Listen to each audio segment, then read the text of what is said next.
podcasted for you wholesale on the Disenfranchised Podcast. That's right. We're that podcast all about those franchises of one, those films that fancy themselves full-fledged franchises before falling flat on their face after the first film.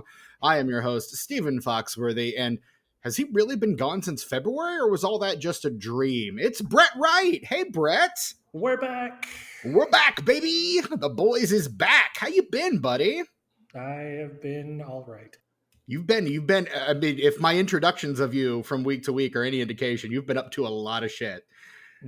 I can neither confirm nor deny. It's all been recalled away. Oh, as it does. Also with us tonight, our resident stupid bitch. It's Tucker. Hey, Tucker. Hi, Steven. How's it going? It's going. I need to let everyone know Tucker requested I call him that, but... I did, because the line in the movie, like, they're just all kind of talking to each other regular, and the guy's like, "You stupid bitch!" It's like, oh, damn, okay. Calm down, dude. Damn. Oh, it's great.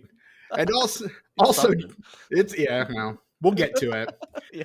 Also joining us, three boobs tonight, is Judge's Choice cosplay winner at the Cleveland Fan Expo, literally yesterday as of the date of this recording, for his Gandalf the Grey cosplay. It's my college roommate. You might remember him from the Street Fighter episode. It's Phil Smith. Hey, Phil. Howdy. That was, wow, if I ever have to go on the run from like law enforcement, I just hope you're not the first person they call, because you're going to have like you've got all the receipts, man. Here's the thing. I'll keep them on the phone so long with all those details, you'll have plenty of time to get away.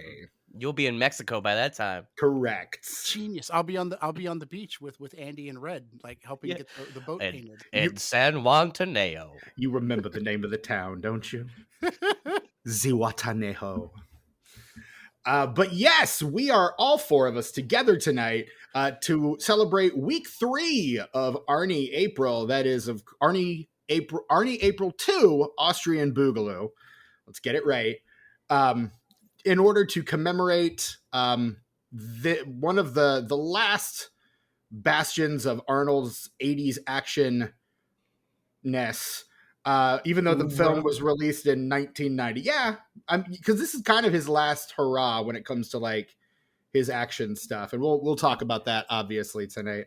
But we're here to talk about 1990s Total Recall, directed by Paul Verhoeven, written by Dan O'Bannon, yes, that Dan O'Bannon, Ronald Shusett, Gary Goldman, and starring Arnold Schwarzenegger, Rachel Ticotin, Sharon Stone, Ronnie Cox, Michael Ironside, twins is Marshall Bell, Michael Champion, Mel Johnson Jr., Roy Brocksmith, twins is Rosemary Dunsmore, and also performances by Robert Costanzo, the great Robert Costanzo, Robert Picardo, Dean Norris, and Debbie Lee Carrington, among others. What a cast. Gentlemen, dare I say it? Well, I'm going to say it. You may not agree.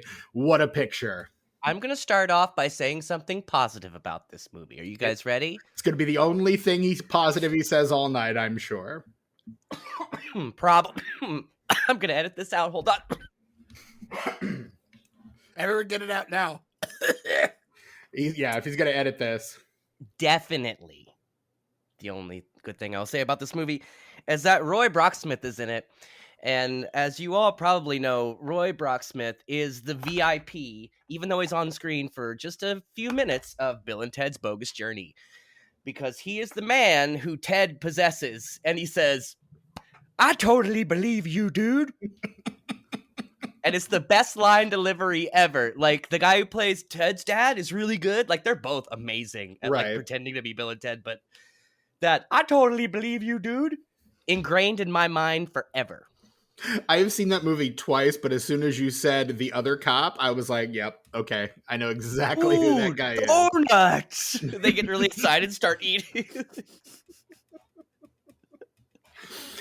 Oh, yeah. Bill and Ted's Bogus Journey. What a Let's ride. Talk about that movie instead, you guys. No? Okay. Arnold Schwarzenegger is not in that movie. Oh, yeah. Dang it, you're right. But what if he had been, though? Had he been? Who would he have played? Station. I was going to say Station. Station. Yes, absolutely Station. Big Station. Station. And maybe Little Station with some camera work, you know. I was gonna say either that or he could have replaced Joss Ackland as the villain, but I like him as the villain because he's obviously very annoyed to be there, which really fits his character. I'm just mentally copy pasting Arnold into Joss Ackland roles. I stopped somewhere between the first Mighty Ducks and The Hunt for Red October. No. I mean, don't stop till you get to the third Mighty Ducks, frankly, because I think we would all like to have stopped, wish that they had stopped before they got to the third one. Yes. Agreed. Hard agree on that one. Absolutely. You can't afford to bring Emilio Estevez back for more than 2 scenes. Maybe just don't do the movie. I don't know. Wait, is Kenan Thompson in it though? He is. Yeah. Worth it. They only got rid of the annoying kids from the first 2. Oh, good. I have no context because I've never seen a Mighty Duck. Any Mighty Duck. The Mighty Ducks is like the first one of the first movies I saw in theaters. Like not the first, but like it's pretty rad. People fucking love that movie, so I'm sure it's great. It's a nostalgia bomb for sure. I'm not sure that it's a good movie, but it's a movie I'm nostalgic for. I think it kept in between TV projects or prior to TV projects, it kept Joshua Jackson's momentum going. Yes. Just enough to get him into those TV projects, which would eventually get him into Fringe, for which we should all be grateful. It kind of kept him just in the public consciousness enough that he could sneak in there. This is part of your plot to talk about everything except the movie that he brought me here to talk about, isn't it? Damn it, you got me. It is. Tucker, son of a beast. Tucker ain't slick. Is fine. Is good. Look, tangents are what we do. Tangents come with the territory. Our audience expects it at this point. So am I going to put that we did a Mighty Ducks deep dive? Yes, you bet I am. That's going in the show notes. So why do you think this is my favorite show to guest on? Honestly, it's the perfect ping pong stream of consciousness for my brain. Exactly. Before we go any further, may I give a disclaimer for accountability's sake? Yes. Do you want me to read this or would you like to read this? I appreciate your interpretation of it. The entire message, please. Okay. Just that one, though. Yeah. I'm starting at 8:48, the message you sent. This is a movie. This is Tucker. This is a text that Tucker sent to the group thread. Group chat, yeah. A mere half an hour ago, as of this moment.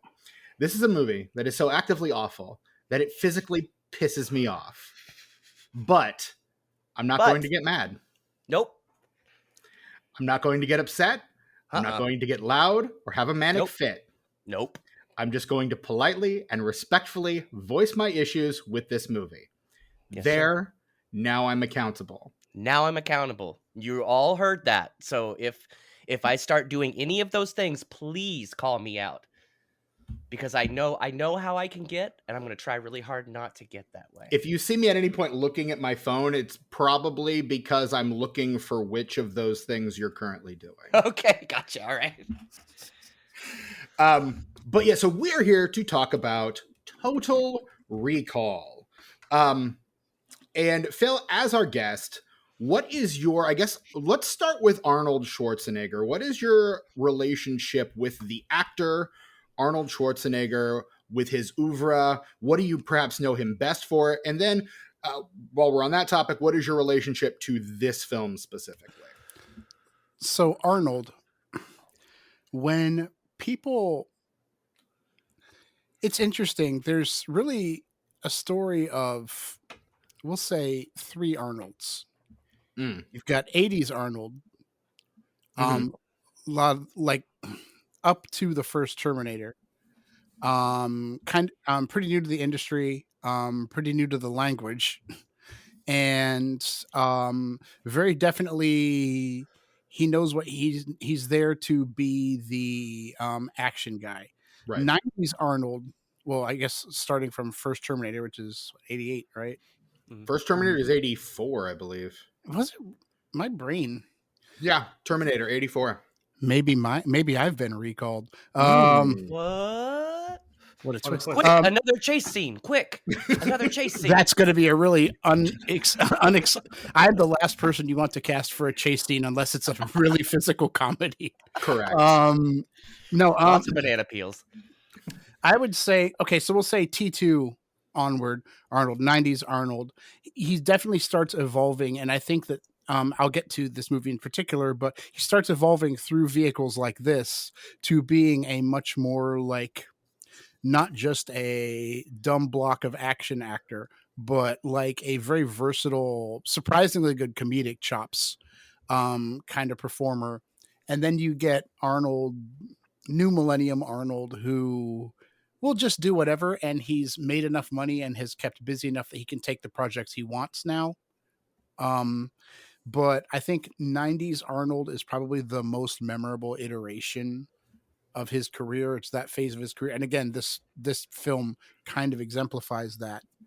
But as far as like my relationship to this film in particular, I was going to rewatch it before doing this, but I'm in the middle of, I have 2 Comic Cons this month and I had to remake all my props. So I didn't get a chance to rewatch.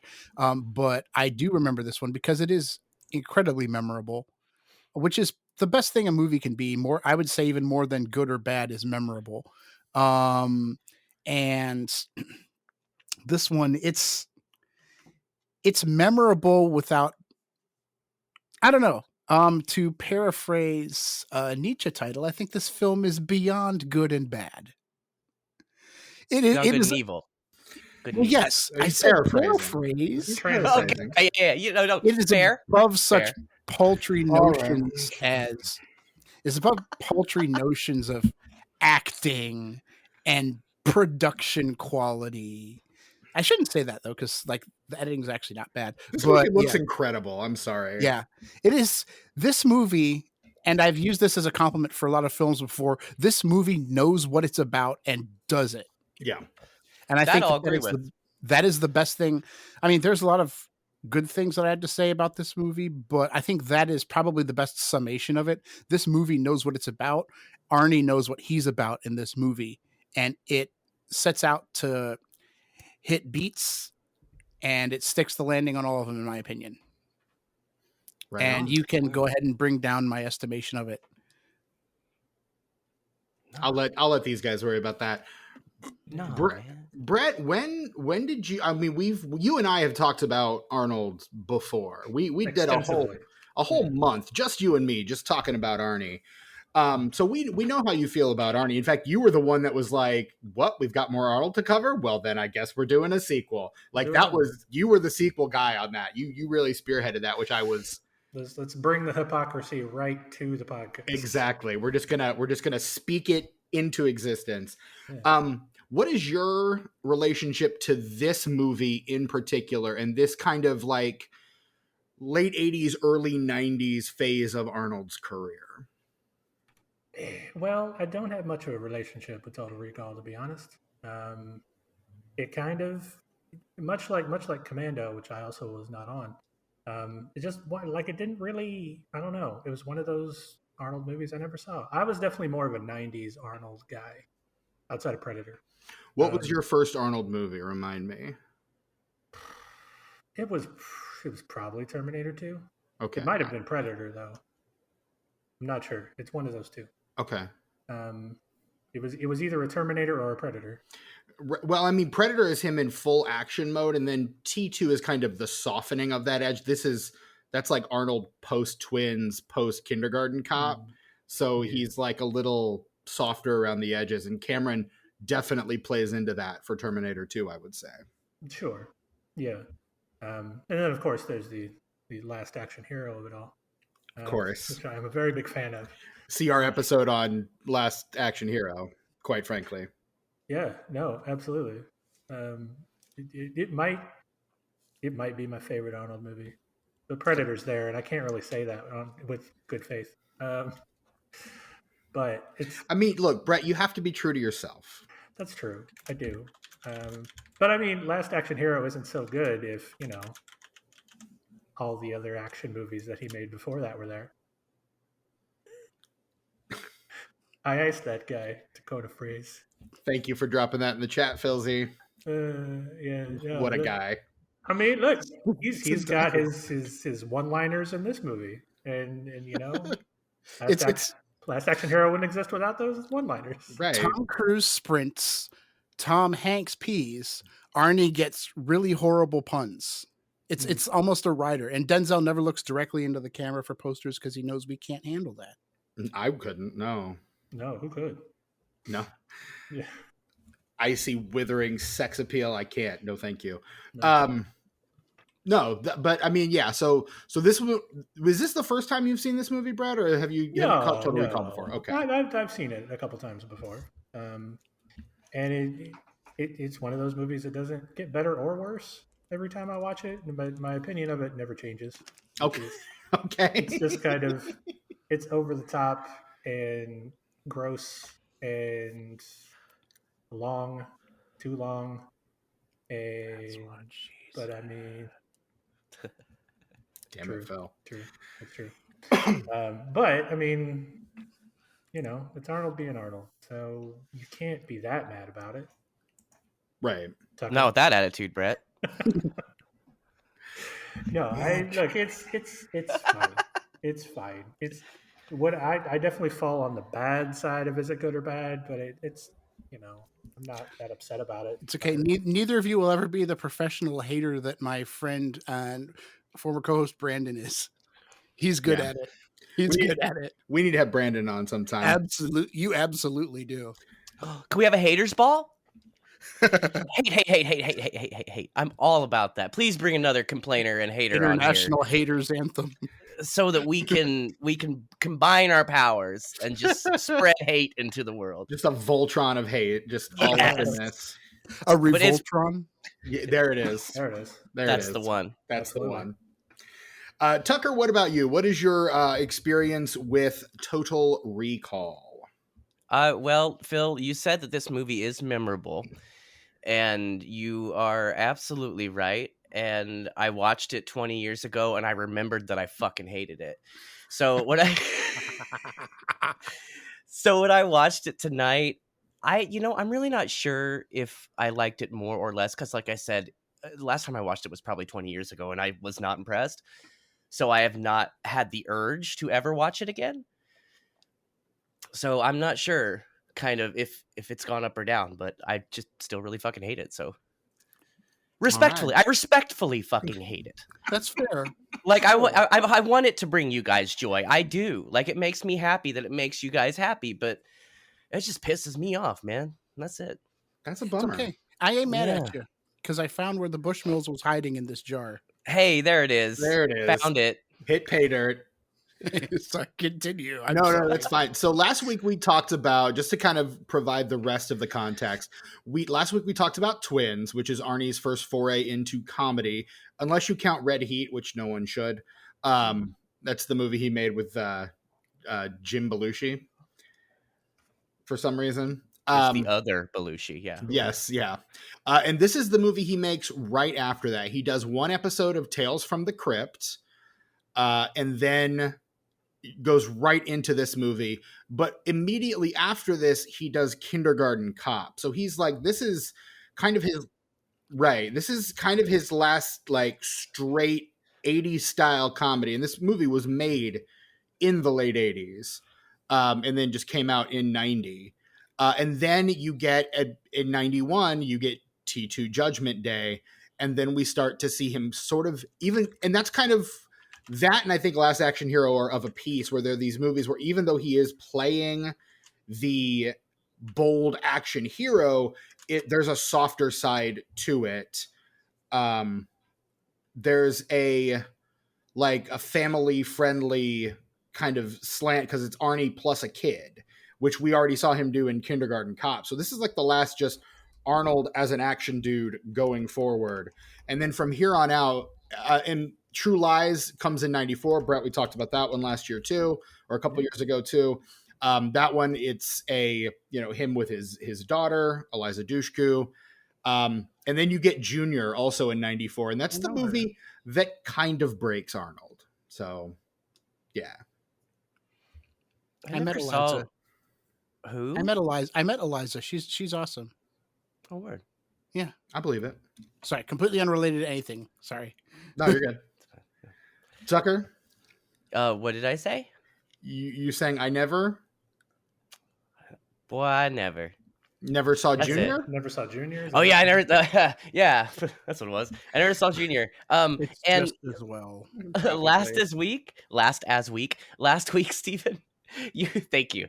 You told me that it didn't do very well, but I remember it being like a big deal. Was it just well marketed? I think it was well marketed. I can find it on the numbers here real quick. I remember it being everywhere, dude. Like commercials on TV. Like I could probably recite half the trailer if I needed to. Oh, they were trying hard to sell it. I just don't think anyone bought it. Oh word, because I liked Twins enough last week, even though I came out pretty meh on it. I Right. enjoyed the chemistry between the two stars enough that I And kind of that's- want to see Junior. That's the movie. Like, Is is it the bad, two of them though? together. Junior, I can't imagine being any good. I just can't. Damn, Like, it's the it's whole disappointing. it's the male pregnancy, and it's like we talked about last week. The screenwriter they wanted to bring in is like, you can't do that because every man does not want to see their action hero emasculated like that, and every woman is Well, going that's to think funny. you're making fun of her and like the Yeah, but that's trauma funny. that childbirth is. So I mean, I don't know, Yeah, maybe funny. Junior is a Tucker movie and just not a movie for normal people. Time I is a always flat circle. It's not a loop, Phil. It's a spiral. No, I'd buy that. Yeah. okay. For a Okay, dollar. no, I always forget that Tucker movies exist, and yeah, it might be one. I'll look at yeah. it. I'll let you guys know. I'll look at it in the next couple weeks. I'll let you guys know. We'll see. I'm trying to find it because of course when I type in Junior into the numbers, some movie that no one's ever heard of from 2023 called Junior pops up. So I'm gonna actually try to find it by looking at the weekly box That office. poster's iconic, you guys. Come on. I How do you mean, not want to see that yes. movie, seeing that poster? You're like, what? Arnold's pregnant and Danny DeVito's the doctor? Ooh, You- what? You mentioned the power of movie marketing in the 90s. And it is worth mentioning the pre-internet film marketing. You could get anybody to see anything because who was going to tell them it was a bad movie? Right. People went and saw Battlefield Earth. I worked at the theater when it was there. People came to see it. Mm-hmm. Future episode of this podcast, Battlefield Earth. That's a testament to what you were just saying, Phil. Like, come on. If the internet had been around, well, in the capacity that it is now, when Battlefield Earth came out, motherfucker would have done Morbius to numbers. Request episodes to not guest on, like preemptively. Yeah, Yeah, dude, I would not. I've asked you to be on episodes that you flat out refused to be on, and I didn't make you come in. So yeah, you're good. I don't remember, but- The Ralph Bakshi Lord of the Rings is in specific. Yeah. Thank you for respecting my religion enough to. All right, so I've got the Junior numbers. Junior opens. It feels weird to be doing this early in the We're at podcast. the end of the Junior episode already, you guys. Wow, what an episode! Stop it. Junior You're not getting away that easily. Junior opens the weekend of November 25th, 1994. It opens behind week 3 of the Santa Claus, week 2 of Star Trek Generations, and week 3 of Interview with the Vampire Chronicles. You guys, I was in middle school when Generations came out, and I went to the theater with my communicator pin that made noise. Mm-hmm. And you tapped it the whole damn movie. Proudly pinned to my chest. No, I would never do that. I would never break movie theater etiquette, even when I was a child, Steve. Respect. Oh, I talked to Brent Spiner today. That was cool too. Word? Yeah. Well, I thanked him for whether he realized it or not. Positive. One of the first actually unintentionally autistic coded characters, and how he actually helped raise a lot of awareness. Which he told me that Dr. Sachs, who did a lot of the early work on ASD, came into his trailer and told him that he was actually helping a lot of people, and this was in awesome. Infancy of autism research too. So that's awesome. That's even rad. Another complete non sequitur for which I apologize profusely. Hey, you're on the right show for it, man. But You don't have to apologize here. You see the shirt, you name checked Star Trek, so I was in. Yeah. For those not watching this podcast, which is literally all of you, Phil is wearing a red shirt that says "Red Shirt" in the Star Trek font with a big old Star Trek symbol in the middle, and underneath says "I might not make it." It's a wonderful shirt, and I applaud his wearing it. It is fantastic. Junior opens to 9.8 million. On its Junior, I love it. On its way to 36 million domestic, another 71.6. So about 100. What was the budget? The budget is I just closed the tab. Hang on. Crap a doodle. Shift Control T. Gosh fucking darn it, Steven. No, the budget. Shit, it's not listed, which is not good. Well, they've scrubbed it from the historical record. Yeah. Steven, if we can't count on you for the budget, who can we count on? I don't know, man. You're our guy. I know. I can see if you have about 4 jobs, Steven. Be on Wikipedia. Yeah, no, I'm just kidding. You're great, Steven. It's okay. All right. You had no fewer than 4 jobs, and you couldn't even do 3 of them. Box. I'm gonna hang on. Oh man, look. You guys normally I would say move on, but now if we've gone so far, I need to know. No, you don't. 60. I know what you're up to. 60 million. 60 million. That's about. Well, yeah, it didn't do very well. No, it made its money back. Plus, probably marketing. No, but you said the marketing was everywhere, so it's definitely not making back that marketing budget because they marketed the hell out of that movie. At best, they probably broke even.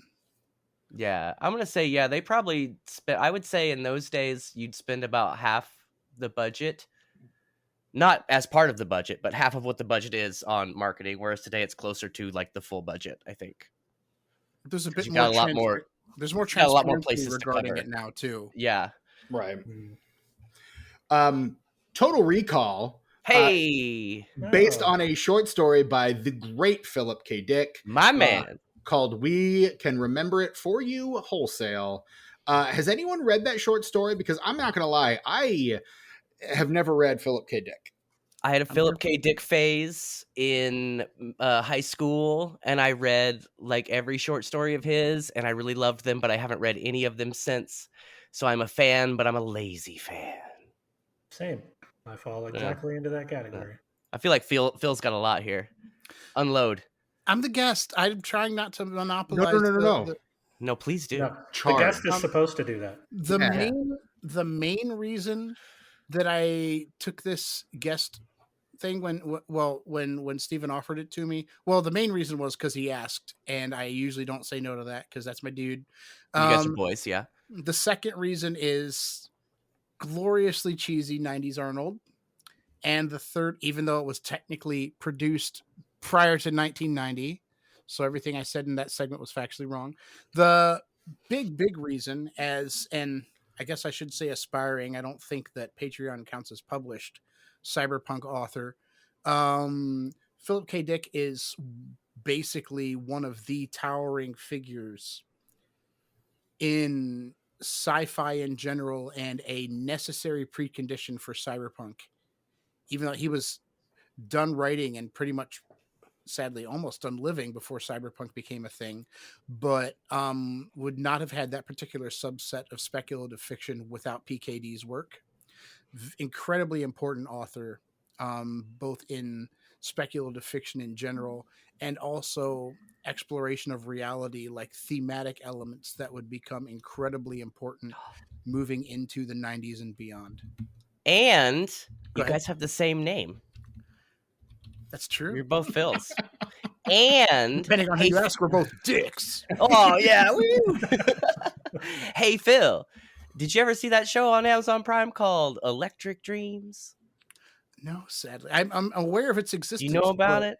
I'm aware of it. If you're a Philip K. Dick guy, it's an anthology series of just short stories. It's kind of like Twilight Zone or like Tales from the Crypt, but short stories by Phil Dick.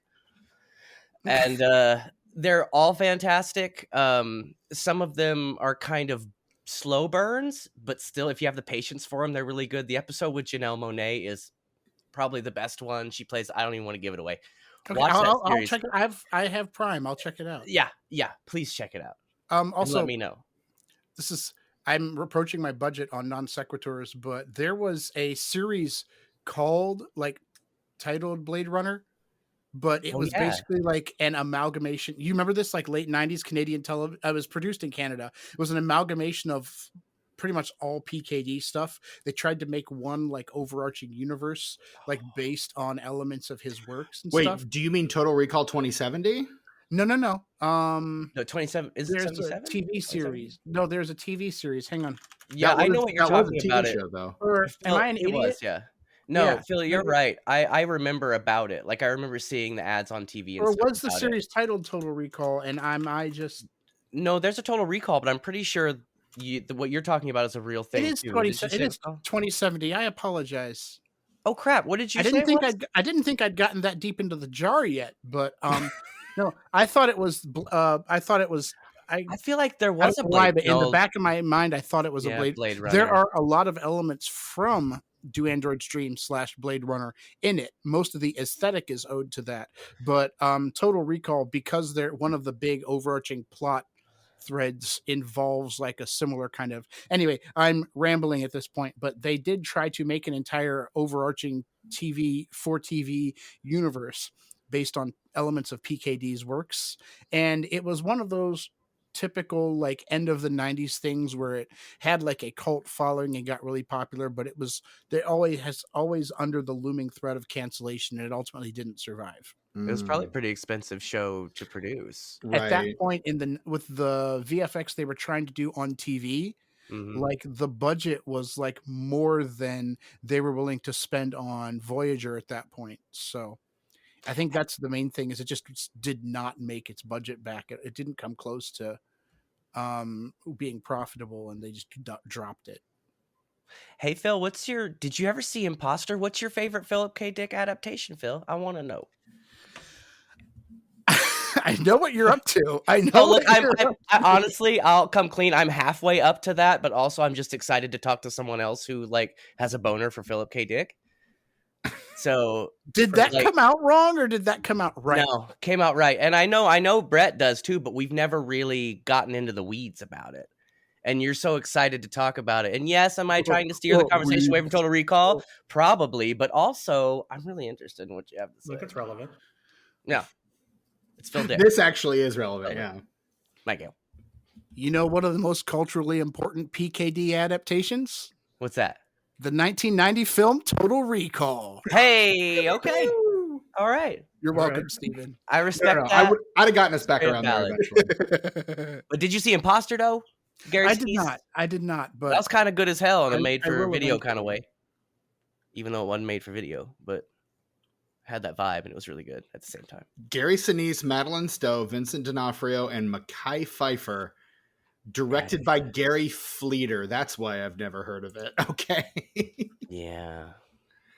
I don't remember it getting much of a theatrical run. I got it on DVD from the video store, and I really dug it. It's pretty surface level, but it's still really well made, and everybody acts their dicks off. So right on. Their Philip K. Dicks off. Yep. Hey-o, there it is.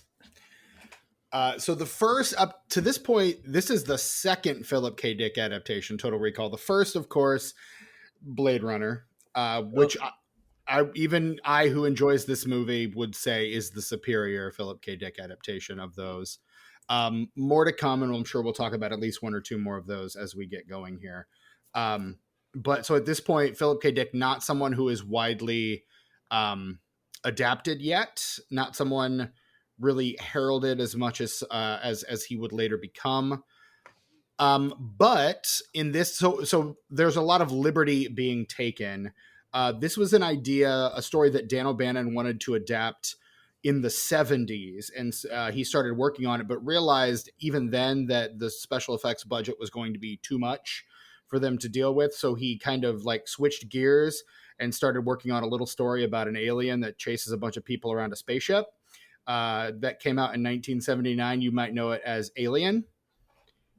So yeah, this basically, yeah, it's pretty good. I would recommend it. Maybe check it out. It's cult classic, right? Right. Yeah. Just low. Yeah. I don't know if it has any sequels. Maybe we can cover it on this podcast one day. I don't know. Maybe. No, I'll give it a watch. I'll let you know. Maybe. Yeah. So yeah. Anyway. So this is something he's kind of had long gestating and had very, very specific ideas about what it should be about and how it should go. The original kind conception that O'Bannon had was to make the Quaid, or Quail as he was in the original script, and I think in the original story, I think we can chalk that one up to the Bush administration as to why his name is Quaid in this as opposed to Quail. Because late 80s. Was Dan Quayle the guy people used to make fun of him for not being able to spell like tomato or something? Potato, yeah. Right? Same thing. Yeah, Indiana's own Dan Quayle. Hey, a long line of vice presidents. The bar was actually higher back then, sadly. Weirdly, yeah. Back then, they're like, "Oh, this guy's dumb." We should at least shame him into getting smarter, right? Like, we should at least do that. Right. I mean, little did we know that there would be politicians coming down the pipeline that were incapable of shame. So, little did we know. Little did we know how good we had it in the 90s. Yeah, anyway. Yeah. Don't get me started. I'm almost through the jar. Damn it. Pull up. Yeah, we got to do the plot soon before he's too far gone, man. I'll probably end up doing the plot because I forgot to tell him about it. So. Oh, yeah. He didn't tell me because I usually write them when he tells me to. Yeah. You heard the one I did for Street Fighter. Yeah, it was great. Yeah. I tapped into my inner John Machida, and I cannot do that in the state, I don't think. No, you're fine. I'll do it. I'll take the bullet on this one. Thank you, Steven. It's only fair. It's what happened with Brett when he forgot to tell a guest about it. So someone's listening now, like, who the hell is John Machida? Oh, just Google it. Just Google it. He's easy to spell. He's a fucking legend. He's a fucking legend, is who he is. So what was I saying? Something about So the original conception in the script was to have the main character as kind of this dorky accountant. And the original casting was Rick Moranis. Patrick Swayze, weirdly enough. Same thing. Close enough. Yeah.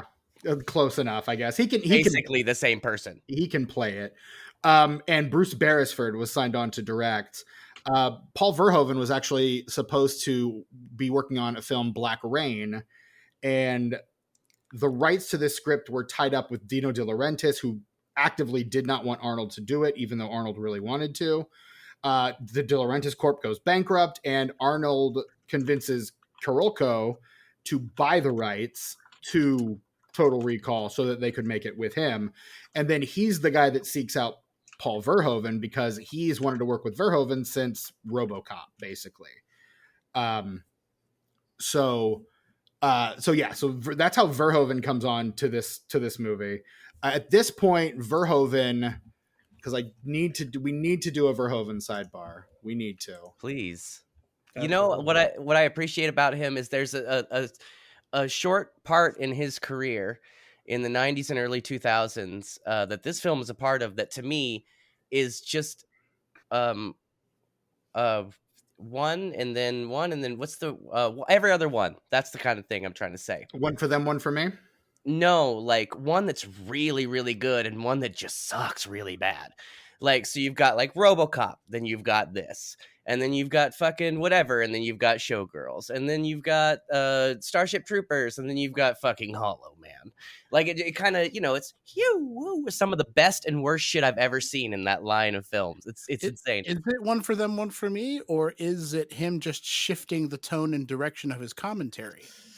That's possible too. The one you missed, Tucker, is Basic Instinct. That's the one. Another Sharon Stone vehicle. He said he liked Sharon Stone for this movie because she could basically go from really sweet to really awful on a dime. And of course, him being the guy that he is, he was like, and she's like that in real life too. And you're just like, wow, Paul, really?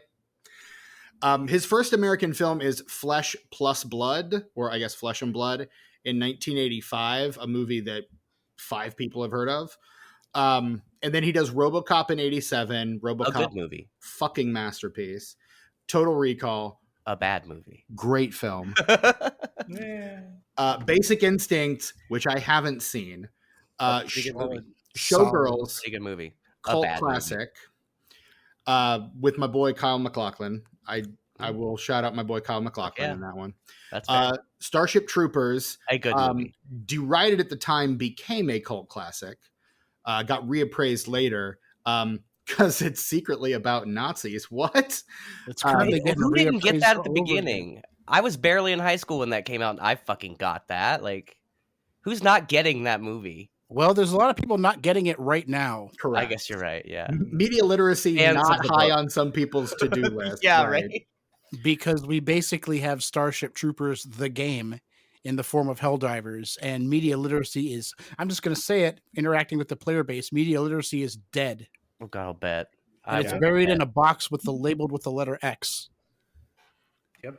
So thanks, Elon. Yeah, you bastard. You bastard. You greasy bastard. And then, of course, Hollow Man, which is a bad movie. It is. I was trying to put a spin on it. It's not good. It's fun, but it's not a well-made movie. It just lucks into being kind of fun at times because it's so stupid and ridiculous. Yeah. The stupidity is rather transparent. Yeah. Whoa. Damn it, Phil. I need a slide whistle. What If you're you going to got be on this there, podcast too much longer, I'm going to need a slide whistle. Go find your slide whistle. I think that's like one of the only things I don't have. Go get your shine box. Go get your fucking shine box. Let me go through my synthesizer. My MIDI controller's on. We could find it. Yeah, so for me it's every other in that, like, starting from RoboCop.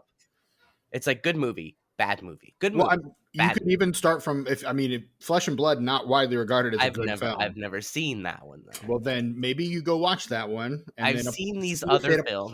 See if it applies to your theory. You got a slide whistle, dude? What you got? What's that?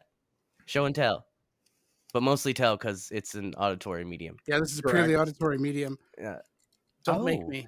It's a kazoo. That's fantastic. If you're wondering how could anyone charge $20 for a kazoo, this one's actually pretty solid.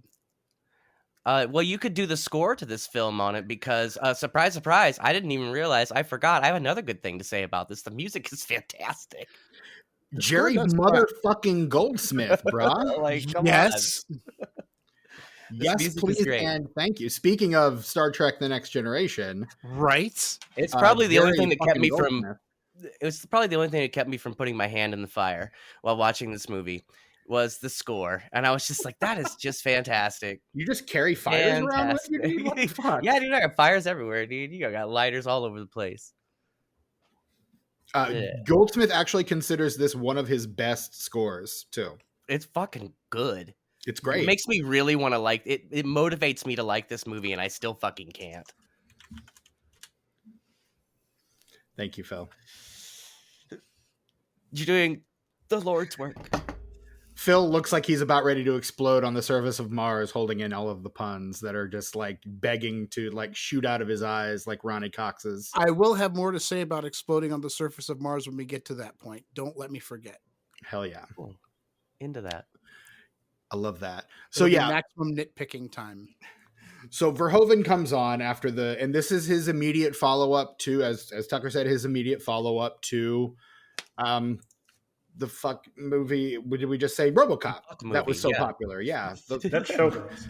The fuck movie. Also Basic Instinct. And it could also be described as the fuck movie. Correct. That's true. And if you're creative, Hollow Man. Fuck movie. I'd buy that for $1. Wouldn't we all? Please continue. I'm sorry. So yeah, and then this movie is made. It comes out and is successful. Let's do the plot before I lose myself in the music. So this is the part of the show, Plot in 60 Seconds, where we recount the plot of the movie that we're talking about in 60 seconds or less.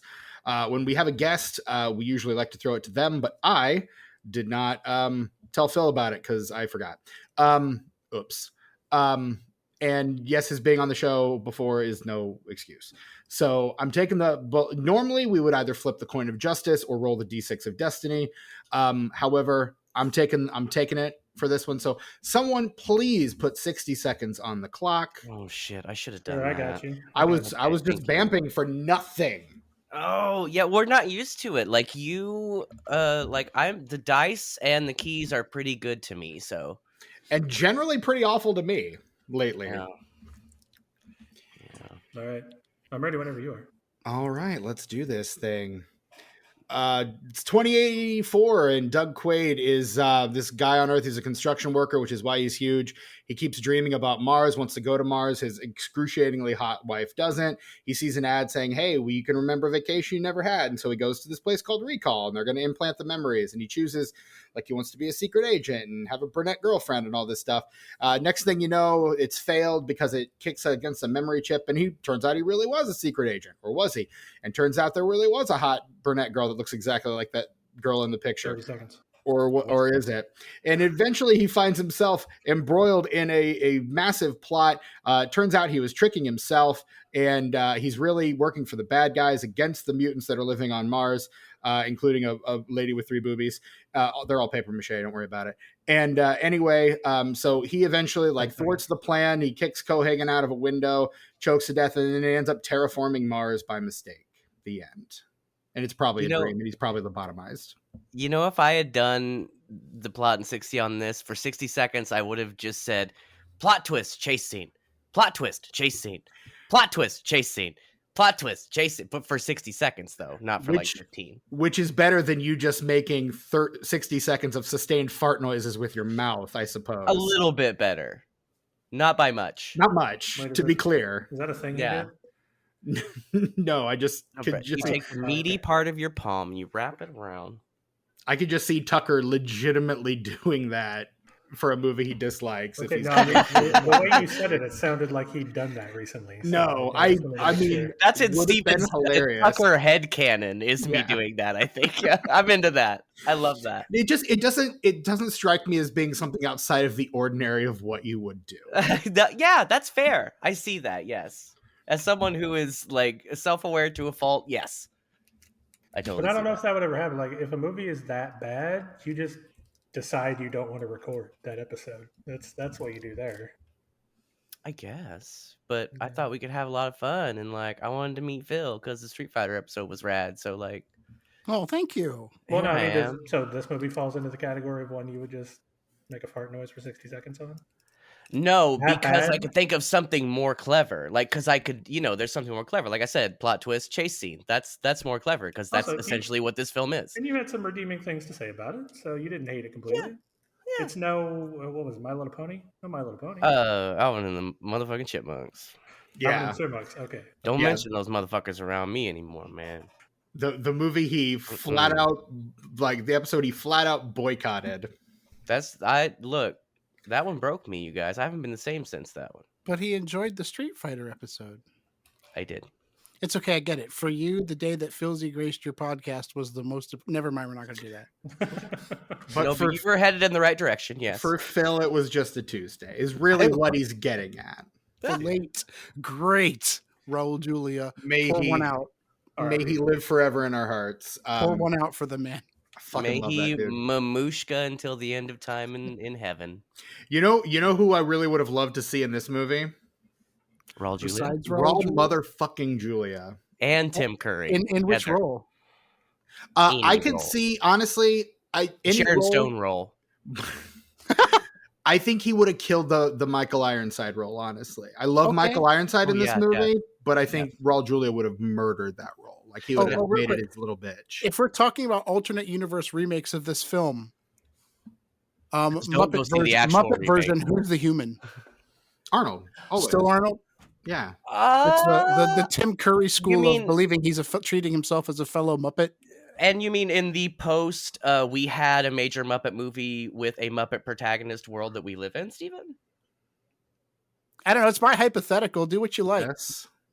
For me, the Muppet is the main guy that's the teacher that ends up being the sergeant in Starship Troopers. The guy that's like the leader of the guys that are chasing him. Michael Ironside? That guy? Yes. Oh. We're talking about the same guy. That's what he said. Look at that. We just circled back to it. I love it when I fall stupidly into some shit that I don't realize that I'm falling into. Hey ho, get your ass to Mars. Yay! That wasn't very good. It's fine. That's all right. We still appreciated it. Get your ass to Mars. Yeah. That's my really bad Fozzie Bear. I was going to ask if there was a Fozzie. I didn't realize that was your Fozzie. It was so bad, Steven. Yeah, it's awful. Anybody got a Ralph or a Skeeter or something? Jeez. Excuse me, Give me something. It's a message for you, Quaid. Cohagen wants to talk to you. We get Dr. Teeth in there at some point, you know? That's the score. The score is the Electric Mayhem. Yes. Yeah. I would watch the hell out of it. I will already watch the hell out of it, but I would especially the Swedish Chef where I write. Yo, Swedish Chef, yes. Absolutely. Who do we do? Is it Swedish Chef or Animal as the Johnny Cab? Oh. Anything to make it less annoying. Animal. Drive car. Yeah, dude. I'm into it. I would watch a Muppet remake of this movie for sure. Right on. For sure. So one of the things I legitimately enjoyed about this movie is that it just keeps getting more and more and more unhinged with every consecutive minute right up until the end. And the central question of this movie is he dreaming or is this real? And based solely on... And do I care? Is this the real life or is it just fantasy? No, I'm kidding. Yes, Brett, exactly. Queening all over this bish. Is this real? Is this a dream? Whether or not you care is inconsequential. I know you don't, so and others do, and I straight up respect that. But I thought it would be a good time to throw in a quip just for fun. Am I gonna have to start calling you out here? I'm not doing any of the things. We're having a positive. Everyone's. Does he have a list too? The podcast I used to do, there was a list of things I wasn't allowed to say.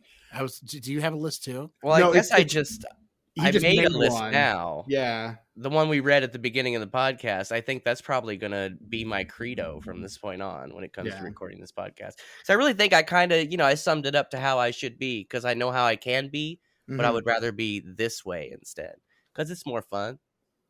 I'm not getting mad. So let it be written. So shall it be done. Yeah, dude.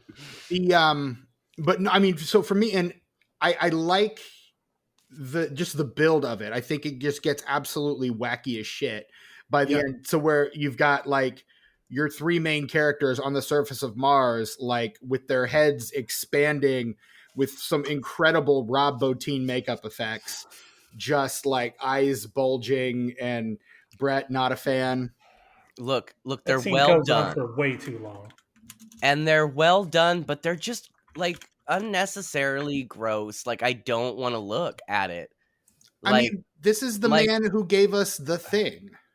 I get that, and that was all fantastic. But this is just, it's too much. It's too gross. It's too ugly to look at. It's fantastically made. It looks technically, as in looking at it as, a technical feat, fan-fucking-tastic. I can't believe they did some of the shit that they did. Making the little mutant guy's mouth move like that, that's fucking fantastic. But I could hardly stand to look at the motherfucker. Oh, fucking Quado. What a reveal on Quado. Quado is fantastic. And not only is that disgusting... And also squandered in the plot. But the uncanny valley of the fake head of dude that's holding him... It's just, this movie, it just makes me feel gross, you guys. I wish I liked this movie, you guys. I wish I could like this movie, but it just makes me feel gross. I will say we could have an entire segment devoted to whether or not PKD would have liked this adaptation, but I think what you described, the progressively getting more and more unhinged and surreal, is thematically and tonally essential PKD. Right. So he probably wouldn't have liked the adaptation. He wasn't Harlan Ellison nitpicky, but he was legendarily nitpicky. He was no Alan Moore. But I do think thematically that progression is thematically and tonally perfect for describing any kind of PKD narrative. Mm-hmm. I don't know. When do you go? I lost my train. Out with it, Steven. I have that effect on people. I had it. It's gone. It's gone now. The train pulled away from the station and I wasn't on it. Well, so then it's been a while since I've read PKD, so bear with me. But I feel yes, his stories escalate in craziness, but he never crosses the line. He never goes off the ledge. He walks up to it but it never goes off the ledge. And I feel like this movie, that You think- last scene, it's just too much. It's too You much. think it goes too far? It goes too far. No, I think you're probably right. He doesn't. He never cranks it to 11. Yeah. But yeah. So I mean, it might be safer to describe it as the logical conclusion of a PKD type trajectory, even if it takes a little bit farther than he would have. That's what I call the Verhoeven effect. Like, and that's the kind of filmmaker Verhoeven is. He's the kind of film. I mean, look, we just went through his, like, the American section of his filmography. He's the kind of guy who doesn't leave anything on the table. Like, he's like the sex that he depicts in, like, Showgirls and Basic Instincts. He's like, I don't know why people are like getting on me about that's what sex looks like. And I'm like, There's my brother in Christ, have you had sex? Because I'm not sure. There's nothing subtle about a Verhoeven movie. No. At all. And like the violence in And this yet one, people he's like, still don't get it sometimes. This is what violence Starship looks like. Troopers. It's right there. As an idiot teenager, I understood that movie. I was so stupid then. That quote, I don't know. I think it's supposedly an apocryphal quote about his goal being to make a film so obvious in his satire that everyone who gets it is tormented by the people who don't. I don't know if he actually said that or if that's just attributed to him, but it works. Mission accomplished. Right. Yeah. Certainly worked in RoboCop. For good or for ill, mission accomplished. But I mean, and so again, that's the over the edge, the crossing the line, Brett, that you talk about. I feel like that's the Verhoeven influence on this film. That's fair. Because that feels like something that he would bring to the table. And O'Bannon was famously never liked the ending of this movie. In fact, I think it's the thing that like drove him off the set and like kind of made him distance himself from the project was real dumb. Was the ending. According to a Cinefantastique interview in 91, his concept was that the hand on the machine at the end was not a big Martian hand, but specifically designed for Quaid. And like, he was the one that like set it up, and the machine, when he tried to use it, killed him and created a synthetic duplicate. And so the Quaid that we see is the synthetic duplicate of Quaid. And that's why he like can't be killed and all this other stuff. And so he basically O'Bannon's idea is to just remove any ambiguity from the ending at all and just spell it out for you. So when he puts his hand on the machine, he has a total recall of who he is and turns to everyone else and says, oh, I think it's going to be fun to play God for a while. And just, like becomes a power mad crazy person, which feels very un-PKD, but I don't have the knowledge to back that up. So he was going to Sixth Day before Sixth Day. Basically. Yeah. God, that's Sixth a fun Day. Movie. Is it? That movie. It's fun. Is it? See, I think this is a fun movie. It's really dumb, but like I'm into it. It's not aggressive in any way. This movie is aggressive. Where's your line? Just out of curiosity. It's no fixed point. There's no fixed point. No, it jumps. It depends on the context, and like there's so many factors, dude. Since this is not a visual medium, I am staring into my webcam with the most skepticism I can summon. That's true. This is like a meme shot right here. This should be the meme picture for that emotion. Yeah, it really. You expressed it very well. This is Tucker. Yeah. Hi.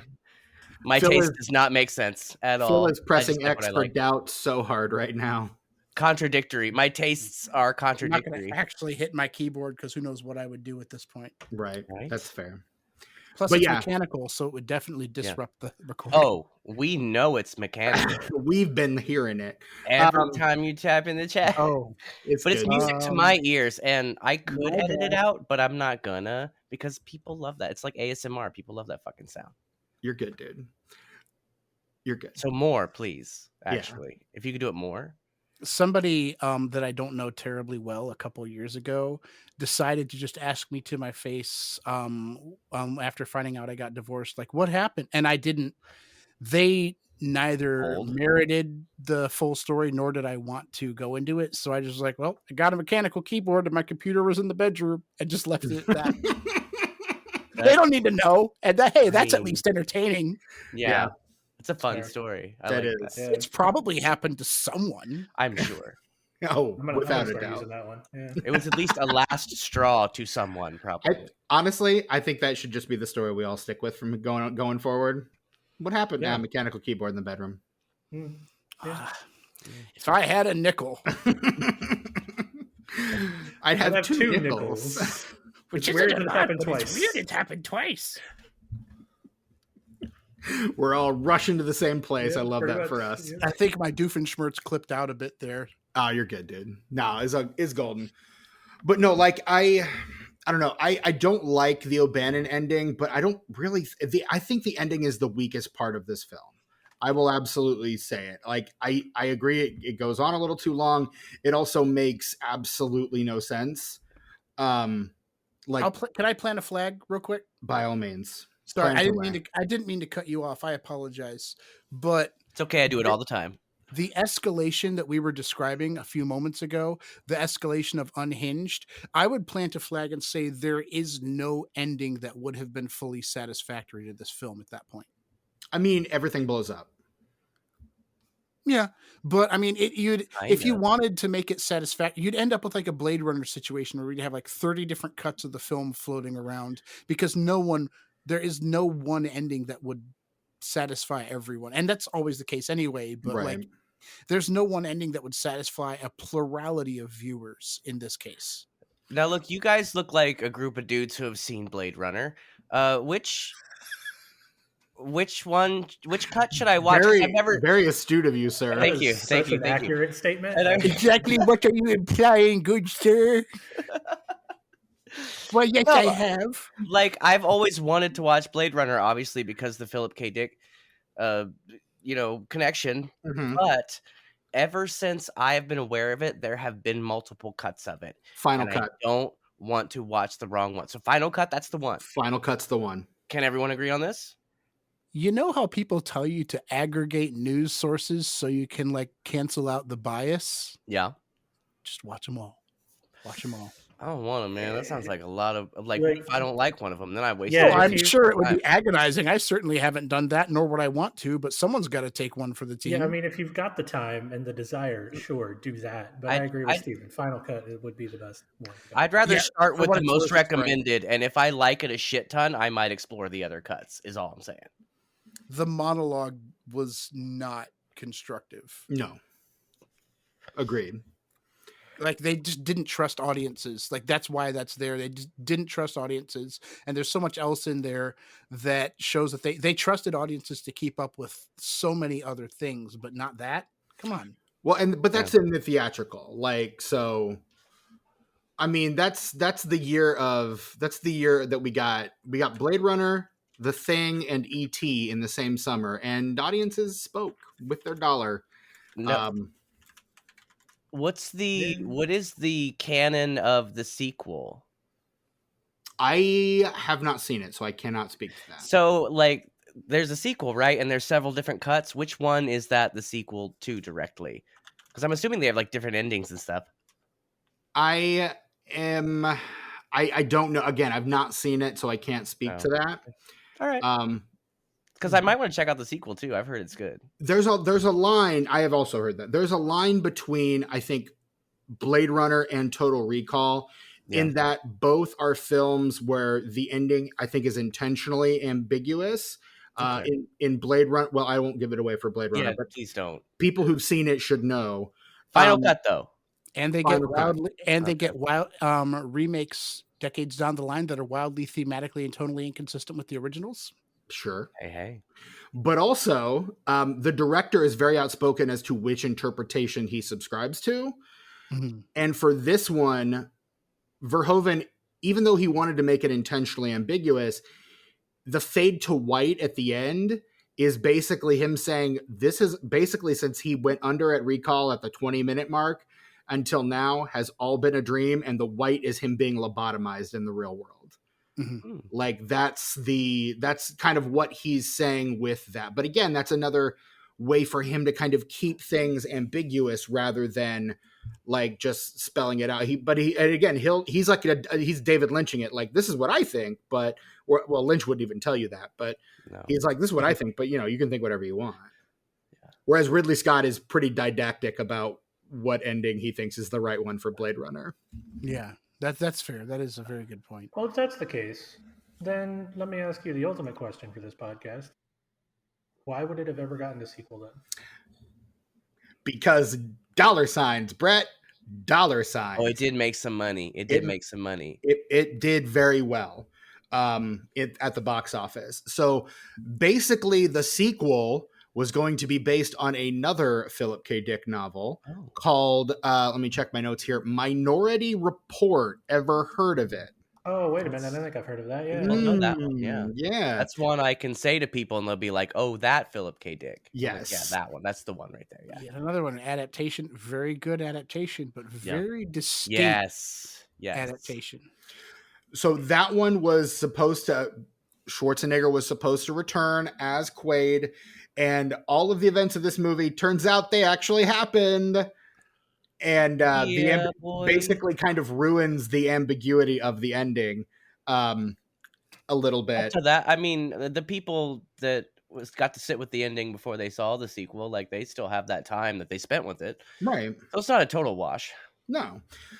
So yeah, he wants that, but basically he would be playing the Tom Cruise role in the film. He's working for the branch that does the pre-crime and has a whole adventure streaming off of that.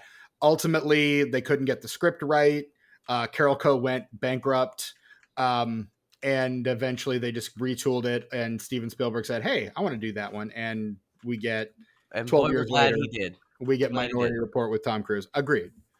That one's it's fun. It's pretty popcorn, but it's also pretty fun. It's a good one. Yeah. Can I say what stood out to me the most about the ending of this film, Steven? Please. Specifically asking you. It was when the credits came on, and I just turned the movie off. And here's the thing. You guys know this about me. Everybody who listens to this podcast, Brett, Steven, you know this about me. Is this on the list? Steven, is this on the list? This feels like it's on the list.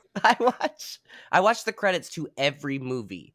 Like, I will sit, whether I'm at the movie theater, whether I'm sitting at home watching something on streaming. This feels like this might be on its way to a manic fit. I'm going to keep my ear out for it. Okay, I'm thank you for warning me that I might get there. I will try to dial it back while I continue. And because of that, I completely forgot what I was talking about.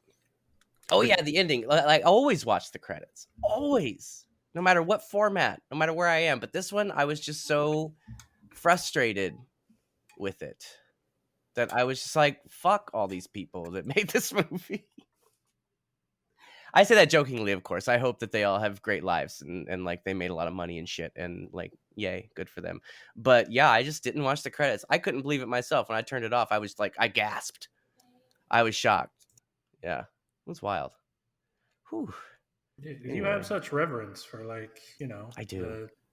I believe my 12-year-old daughter would describe the situation by saying sis was gagged. Pretty much. I don't know what that means, but I'm gonna. Right. I don't either. Just let's just go with it. We're just throwing things around. I don't understand the Utes. I'm sorry. Did you say Utes? I'm somewhat hip with the lingo. Street youths. Ruffians. No good nicks. Street rats. Right. But I mean, yeah. So no, but I agree. No, I think the ending is probably the weakest part of this movie. But I love the buildup. I love the cast on this thing. Like, the cast is just a veritable smorgasbord of character actors, from like Robert Costanzo to like Debbie Ann Carrington. Like, just an unbelievable like just swath of like early 90s, late 80s character actors. And I am here for that. I love so many of these actors. It is a fantastic cast. But for me, at least, in my opinion, nobody was giving any kind of performance in this film except for Sharon Stone seemed to be kind of there. And Arnold's performance is just basically like Verhoeven being like, okay, Arnold, in between your dialogue, I want you to make like the most disgusting guttural noises possible. I feel like this is the movie where do that. That came from. Pretty much all the time. Everybody does an impression of Arnold. It's because of the noises he makes in this movie. Oh my god! I'm pretty sure. Gag me with a spoon. Steven, who said when at one point we were trading Arnold impressions, and I said that someone's Arnold impression was about 80% accurate, and he said Arnold's is only about 60% accurate. So there you go. True. That's true. It's sort of that, like, no one's ever doing a William Shatner impression. They're exactly. Yeah. Exactly. Anyway, sorry. No, you're good. Like there are like two other actors from Twins that carry over to this movie, which I thought was hilarious. The guy that plays Quado, he was the assassin, the killer for hire, the guy who was supposed to take the engine. And then Rosemary Dunsmore, who plays the stupid bitch doctor. Stupid bitch. She was also in Twins, as I think she was one of the artists at the artist colony. For me, this was more of a Verhoeven cast fest, because this is basically just the cast of RoboCop and the cast of Starship Troopers smashed together. Mm-hmm.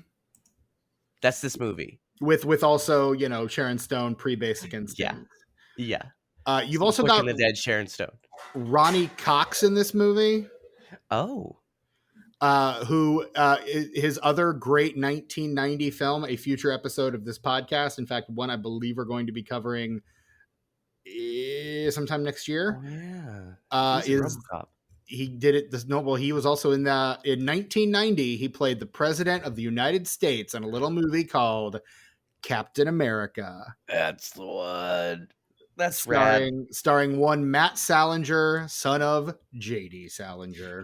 I think for me, he's most familiar from RoboCop, though. Like, I've seen him in other shit, but like you remember it probably because of the bad with the arms and the clay figure. Like, yeah, I don't know. It's falling out of it sears his face into your mind from that movie. It's basically they're doing the Hans Gruber a year before Hans Gruber. Yeah. In that movie. He's also in Beverly Hills Cop. I love that movie, but I like that movie a lot. Yeah. That's one of my favorite movies ever, you guys. The fourth one's coming out this summer, dude, and all it has to do is be better than the third one. That's all I need. Because the third one sucked. The first two were masterpieces. Just give me something better than the third one, please. Yeah. Please, Eddie Murphy. Basically. I love you, please. I don't know who's directing it, but it's got to be someone better. Yeah. Phil just wrote "stupid bitch juice" on his water bottle and held it up to the camera. Phil just full of visual bits this episode. That's so useful for the medium. I'm sorry. He's also in Deliverance. I don't know if anyone's seen Deliverance, but Ronnie Cox also in Deliverance. Yes, he is. And then you've got Joe Dante regular, Robert Picardo as Johnny Cab. Both the voice and physical model for I hate Johnny Cab, but I love Robert Picardo. Robert Picardo's so great. And you get, awesome. Between him and Robert Costanzo in this movie, you've got two incredible Roberts. Robert Costanzo, who David Sims on the Blank Check podcast referred to as an egg rolled across the floor of a barber shop. It's so accurate. Truly some of the greatest pros of that generation. That's what I call film criticism. Put that on a t-shirt. Jeez Louise. Her fucking fection. That's wild. Love it. And then, of course, the most indelible image of this movie is Mary, played by Leisha Naff, the three-boobied hooker. Who is immediately murdered. Right before a group of civilians are just ruthlessly gunned down. Yep. This movie makes me upset sometimes. And like, I get that. Sometimes? I get what Verhoeven's trying to do. I get it because I've seen RoboCop. I've seen Starship Troopers. And he can do it in a way that I'm okay with. But the way he does it in this movie, I'm just not okay with. It's just, like I say, I'm glad you guys like it, but it just feels mean-spirited to me, and I just don't. It doesn't sit well with me. It just makes me uncomfortable. Is it the fantastical notion of a world in which innocent civilians are mercilessly gunned down at the behest of corporations without reprisal? No, it's the fact that I have to see it in such a nasty way. Like, make it fun, you know? Like I said, Make I've it seen whimsical? RoboCop. I've seen RoboCop. I've seen Starship Troopers. Like, he can do it in a way that I like it. This just isn't. It's not my vibe. Not my vibe. Me and Verhoeven, we share a lot of likes, but like on this one, it's all the stuff we don't agree on. Is this movie? Yeah, This was too real. it's just I don't know, man. It just We're shit given this like heightened that. sense of reality. Too real Like sounds like a depending, weird descriptor, but but like depending on the tone of the film, that shit can really bum me out. Like for real, for real, for real. mm-hmm. Like seeing a child in danger in a movie for real. Like that shit will like ruin my whole fucking day. And like some of the violence in this just rubbed me the wrong way. And like it's valid that you guys like it for sure, but it just hits me in a different way that I can't get with. I dig that this is one of the last movies to really lean into the practical effects. I mean, there's bare bones CGI used really just for the skeleton stuff Nope. in the. And they look fantastic. They're just ugly. It's gross to look at, and and that's okay if you like learn how to pace what you're showing and how you're showing it. But to just set a camera on like this ugly ass thing for like 30 seconds while it's writhing and like pulsating, it's just a lot. And like I started out as a horror boy, like not a lot gets to me, but something about this movie, man, I just yeah. Sometimes the body horror just hits. Yeah, and I love me some Cronenberg, but this shit, fuck off. It's a bit much. The effects for this movie were so good. There were no other nominees. Yes, give them the fucking Oscar for sure. At the Oscars for best visual effects, it just went to Total Recall. They It's had impressive. like runners up, but it was like a special achievement Oscar rather than like an actual visual effects Oscar. But yeah, we like to call that a Return of the King. Here, just take it. Yeah. Here, this to me has probably the best practical effects that I've seen outside of Little Shop of Horrors. So yeah, there's no reason to nominate anybody in any year. Right. We just give them it every year. Can I do my spiel about practical effects? By all means. We all agree on practical effects. Oh, okay. I've said this before. I don't think on here, but I think one of the biggest measures of a film's excellence in visual effects, especially practical effects, especially in that decade, the 90s, right around the turn of the millennium, is not the quality of the effects themselves, but the way in which they are executed in terms of shot composition, lighting, and editing. And I think the reason that this one lands so well, as gross as it is, although I'm sure that's a factor too, is that if you look at the way the effect shots are lit, if you look at the editing, the angles, the cinematography, these sequences are shot in such a way that it absolutely minimizes the weaknesses of those particular practical effect techniques. They Jurassic Parked it, basically, the original one. It's about how the effect shot is done, and more importantly, I would say, and I like to call this the Lord of the Rings trilogy versus prequel trilogy dichotomy, whether the effect shots serve the storytelling or the storytelling is forced to serve the effect shots. And I think that that's why they land. I have a rant about that scene, the decompression sequence, but I can pocket that for now if it is not the right time. Oh no, go for it. Yeah, seems like. I did have one more thing to say about the effects, though. I just wanted to mention that me being completely disgusted by those effects, like even though it makes me not enjoy watching this movie, it's a compliment to the people who did the effects, because if you're making this dude uncomfortable, you're doing something right. Like just thinking about the shit that's in this movie just makes me squeamish. That's a Rob Bottin special, my friend. It's gross in a weird way. Mm-hmm. Which, like, if you make that combination perfect, it's fucking disgusting, and they really nail it in this movie. They really fucking nail it. Well, so kudos to them for sure. Weird gross maximizes. It combines the disgust with surprise. Yes. So No. anyway, sorry. Soapbox.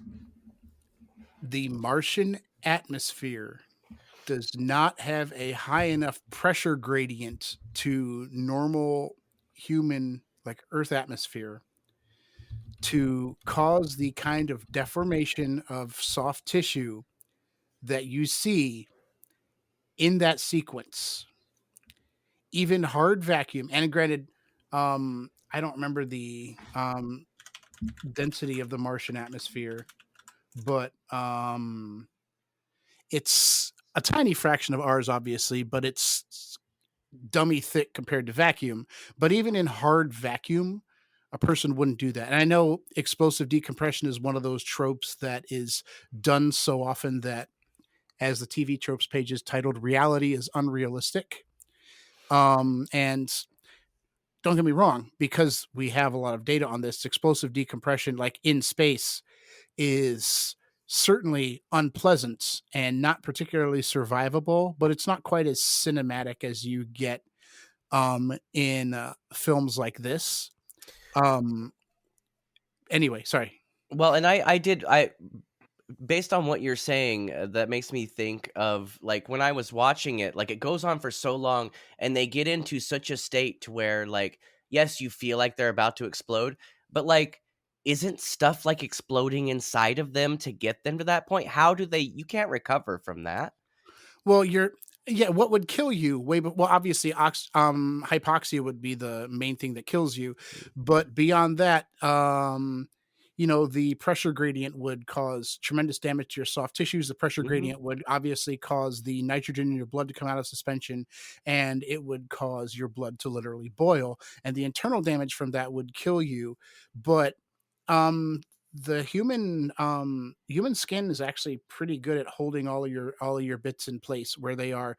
Where you tend to see any kind of catastrophic deformation like that is in decompression incidents coming from many times Earth's atmosphere to normal atmospheric pressure, like the infamous Byford dolphin incident, or other instances of like deep sea divers, or like deep sea environments suddenly decompressing, going from atmosphere to vacuum. Like Gravity, I've complained about that film a lot, and it certainly takes a lot of license with a lot of things, but Gravity is one of the, I won't say it's accurate, but it's one of the least offensive in this sense, in its portrayal.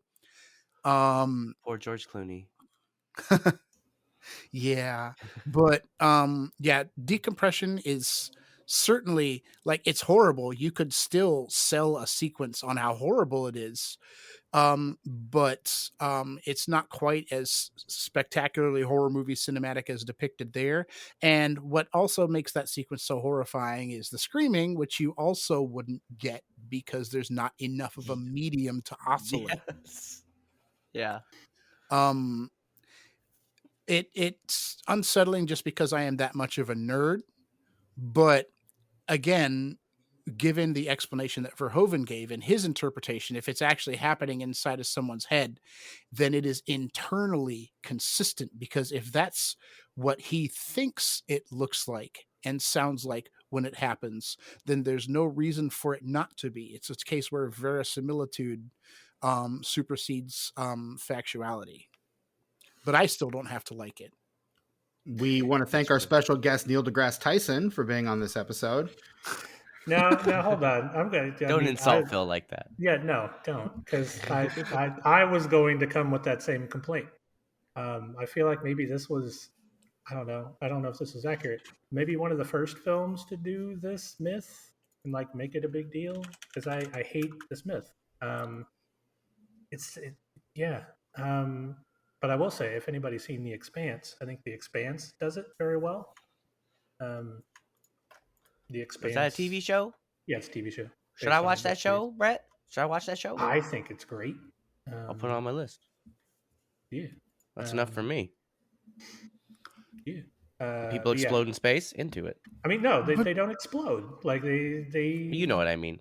Well, yeah, it's slow, and you can tell it's painful, and there's little bits of blood, but like it's not. I'm looking now at like examples, and they got it pretty much right, pretty much spot on in 2001, where like almost nothing happens to Dave. Like obviously it's not great, but nothing happens, and Event Horizon kind of gets it right too. We like that one around here. Yeah. Well, Steven doesn't. Well, I was going to say 2/3 of us do, but yeah. Yeah.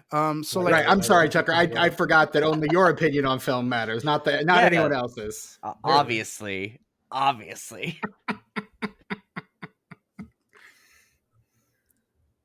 Okay, there it is. 600. Okay, the pressure at the surface of Mars. Hang on, I gotta adjust my prosthetic to do there this you correctly. Go. The mean atmospheric pressure at the surface of Mars is 600 pascals. Human beings are used to 101 kilopascals, if that explains anything. So like 101,300 pascals, and English, Doc. That is 169 times greater pressure than the surface of Mars. So it's not like there isn't a significant gradient, but it's still not quite hard vacuum. So yeah, I don't know if that probably doesn't change anything, but yeah. You used a lot of big words with confidence, so I trust everything that you said. You said a whole lot just now, Phil. Yeah. You sounded very smart, so I trust that you know what you're talking about. Those were words that you used, and we all heard them. You convinced me. Did we understand them? Hell no, but we heard them. Really. Yeah. They definitely. I understood a lot of them, but that's fine. I'll be over here. Check out the big brain on Brett. Congratulations. That's all I have on that. Now, Steven, how long have you had that locked and loaded, if I may ask? I'm sure he's used it before. I have. Okay. Yeah. All right. I feel like he just kind of waits around that corner to pounce anytime to do that, honestly. Seems like a very Steven thing to do. I mean, look, when the inspiration strikes, you just lean into it. That's really what it is. Enthusiastically, yes. That's comedy, man. That's what you do. You commit to the bit. Dude, even if it's wrong, you just commit. Look, I've been shotgunning today. Yeah. Yeah. Phil straight up chugging that stupid bitch juice. Word. I'm keeping this bottle. Good. I want you to. Display it proudly. You could probably 3D print yourself a cup with stupid bitch juice on it. Send it to us and we'll all autograph it, and you autograph it as well, and then you put it up on your shelf, and you'll be like, what the fuck? People will be like, what the fuck's that? You'd be like, it's a really long story. That's my stupid bitch juice. I love it. Speaking of stupid bitch juice, does anyone else have anything else to say about Total Recall? Negative. I just talked a lot. No, I just keep going more though, please. Keep going. Please. Okay. So going back to the ambiguity, going back to the did it happen or didn't it happen? Controversial thesis on most instances of this, from this all the way through to Inception. Like, did it actually happen or did it not happen? Controversial, especially in the context of this, in the context of like PKD. Doesn't matter if it's real or not, because to the person experiencing it, they can't tell the distinction. And if that style of storytelling is intended to be locked from their perspective, then there is no meaningful distinction. And obviously that's not every situation like that, but situations where you are clearly supposed to be looking from one person's perspective at that time and not an external one. I don't think that there is a meaningful distinction between it all being a dream or it being reality, unless you're looking for a sequel hook, like we said earlier. Right. And I mean, I definitely agree with, I think you can see it either way. depending on your particular outlook. I happen to agree with Verhoeven, particularly on this rewatch. I caught a lot of things like when he's handed the chip, he reads it, goes, "Oh, hey, here's a new one, Blue Sky on Mars." And that's exactly what we see at the end of that's like the way the movie ends. Talks about reality coming crashing down, and then like so many walls get broken down after that. Like we start, and that's again when the movie starts to go full on unhinged with the alien subplot and all this. So like there's enough pieces in there that I definitely see it, but you can absolutely read all this as these are these people trying to fuck with him still further. To me, it makes sense with the way the rest of the plot moves forward, whether you like it or you don't like it. The plot kind of has a rhythm to it. Mm-hmm. And of course, by the time you get to the end of it, of course, it's all a fucking dream. Like, have you been paying attention the whole time? Like, it just keeps ramping up. So the next obvious thing is that like none of this fucking mattered, you know? Well, yeah. I don't think you can appreciate. Sorry if that sounded like too critic hat, but No, I don't know not if at we all. can appreciate contextually any PKD story, directly or in adaptation, outside of the context of who the man was and his struggles, his often simultaneous struggles with psychedelics and with paranoid schizophrenia. So I That's think a that bad combination. if that doesn't color how you watch the movie, I don't know if you're going to come away. I don't like subscribe to the theory that there's an accurate interpretation. No, Of it's your things. Like take. I get it. Yeah. art is subjective, but I think that your interpretation ideally should be at least in some extent informed by by at least an awareness of that. That Well, the nature of reality to PKD is very diaphanous and very shifting. I've never been biographically familiar with Phil Dick. I've been a fan of his work. I don't know shit about the guy, so That's maybe okay. with that context, I would see this movie differently. I don't know if that's going to motivate me to watch it again, but if I do watch it again, that's definitely something that I will. I have said for several sure times. Keep in mind. I've said several times there needs to be a PKD biopic. Please, I don't know who you'd cast, but look, I think that there's enough people with the chops to do it. Like, I already love his shit, and if I can love his shit more by understanding who he was, I'm all into that. I'm way into We've that. already had so many biopics of scientists, mathematicians, and artists that explore their work from the perspective of their mental state and emotional state. And I think he would be one of the most perfect subjects for that kind of a film. Based on I'd the watch picture in that Wikipedia article, I'm going to go with Dane DeHaan as Philip K. Dick. Wait, I want to see what he looked like. What's this motherfucker look like? Do we have a clip? I like you. Roll We're it. friends. Well, as I look it up, you completely distracted me. Philip K. Dick. Oh, yeah. Then the actor that I'm suggesting to play him is Dane DeHaan. Okay, Philip K. Dick to me. Okay, looking at this, maybe a Bill Skarsgård, honestly. Like, that's not what I want to say, but I could see that. look at the nose and the eyes, even the mouth, those lips, the bottom lip especially. Here's who I'm thinking, but I could definitely see a Skarsgård. You'd have to be hella method. Yeah. Well, a Skarsgård absolutely would be. Yeah. It'd be one of those like dangerous method roles. Mm-hmm. Yeah. Keep Jared Leto the fuck away from this. Right. Yeah. I don't know. Maybe what's the other kid? The one that was in We're the Millers and he's in The Bear. Will Poulter. Will Poulter might pull it off. Yes. I like Will He's Poulter. got a similar face, yeah. I liked him in The Bear. Yeah. Like, Will Poulter. damn, fuck. He's got the chops for it, I think. Oh, agreed. Future episode of What Are We Watching? We're going to talk about The Bear. It's complicated. So that's cool. Anyway, yeah, Philip K. Dick biopic needs to happen. I don't know who you'd have to make that, but it had to be somebody who understands the themes and understands somebody struggling with, not Lynch, because that's going to become Lynch couldn't get it funded. That's the problem. Lynch would never be able to get that funded because no one wants to make David Lynch movies anymore. Tragically, man hasn't made a movie since 2010. What if you go with Joe Johnston? I'm gonna say Terry Gilliam. No, he's done. His think best shit is so? behind him. He's like Argento. Yeah, like it's not. Nothing's gonna be good at this point from Gilliam. Wait for it. Wes Anderson's Philip K. Dick. No. Get the fuck out. No, wait. Look, if he was, hear me out? look, if he's willing to, like, pretty much put his entire aesthetic aside and make something outside of his comfort zone, give me something closer to Bottle Rocket.